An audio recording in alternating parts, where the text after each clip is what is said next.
Hi, I'm Nathan Scrovey here at Sullivan's, and I'm thrilled to walk you through Santa's workshop. As you can see on the beautiful white block tree next to me here, all of the great ornaments. Santa Claus, blown glass Santa Clauses, all the red and white big puffy balls and things that really complete the tree. Awesome, awesome look. Over here on the wall, you can see the tree wall shelves, which are really fun. You can stage multiple Christmas things in it. Perfect for holiday decor, but also perfect for a children's room. You can see here on the shelf here, the Believe block set. Over here, the Light Up Believe, which is really fun. It has LED lights in it with a timer that comes on and off.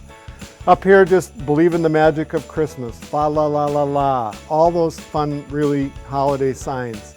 Up here, the snowman characters. I can't say enough about the snowman and Santa Claus characters in this theme. You can see how beautiful they are, tall and slender with holding a tree and holding a birdhouse. Really, really fun for the holidays. One of the other things that are really strong in this collection is Advent. We have a lot of Advent calendars and Advent countdown calendars. Those are so important during the Christmas season, especially for children, to interact and to really be part of that Christmas celebration. All of those things come together then with like some really fun pillows, some stuffed characters, a reindeer and bear, and all of those kind of things that really complete Santa's workshop.